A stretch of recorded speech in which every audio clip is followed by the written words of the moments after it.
When Tony Gricar drove into Lewisburg, Pennsylvania back in April 2005, he did a double take. Tony's uncle Ray had disappeared, and the cops had just located Ray's abandoned car in a Lewisburg parking lot near a bridge over a river.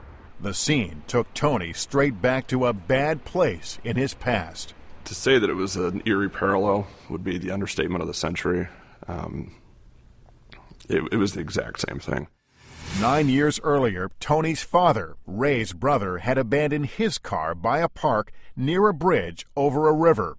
His body was discovered in the river in Dayton, Ohio, a few days later. The coroner ruled it a suicide. Now, this. Geographically, everything lays out the exact same, with a car, a park, a bridge, a river. Tony drew the logical conclusion about his Uncle Ray.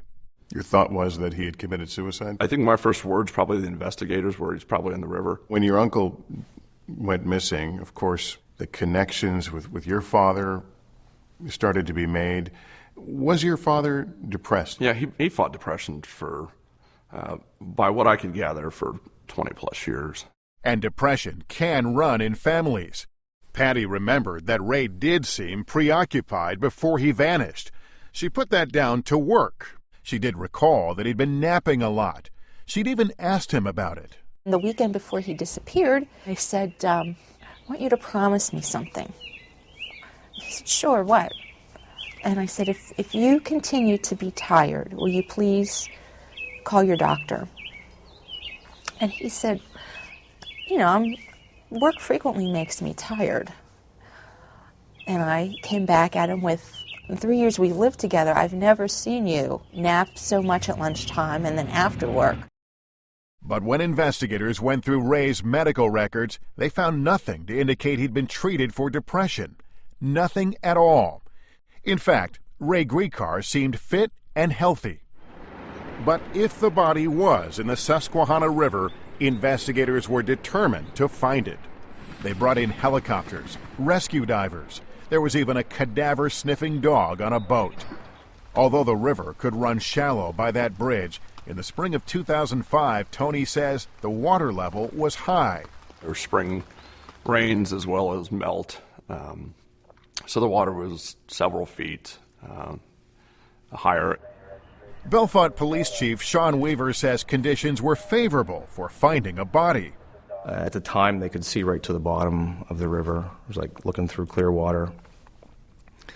It's pretty much the bottom of the river is a flat rock, and you could see it very easily from the sky. But no body turned up. And this was the most confounding question of all. If he had jumped off the bridge like his brother, then where was it? The biggest thing you have in a suicide is a body.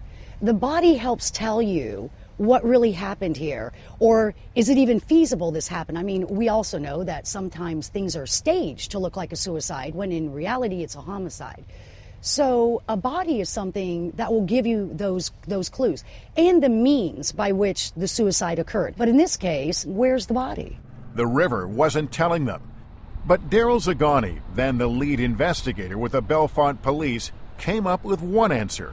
So it is possible a body wouldn't be found. Yes. In that river. It's possible. I mean, basically what happens is when you get into the Susquehanna, it ultimately ends up in the Chesapeake. But if Ray would have went into the water,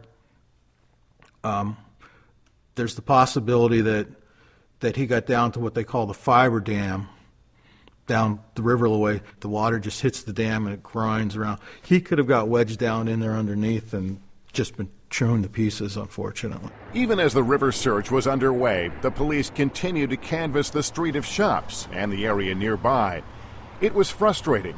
Lewisburg is a college town, home to Bucknell University, and the weekend Ray vanished, there were Bucknell parents in town. To Tony, every other dad looked like his Uncle Ray. Honestly, I couldn't walk through, Bucknell that weekend without seeing 20 guys that looked like him, upper middle class, Caucasian male wearing a blue Eddie Bauer fleece. But investigator Zagani wouldn't let it go. I mean, I probably put in 16, 17-hour days at times, just went home to sleep for a little while and then came back out and we were going at it again. Going at it and getting lucky with a promising new lead.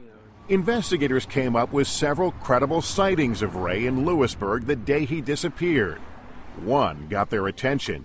Ray had been seen with a dark-haired woman in the Street of Shops.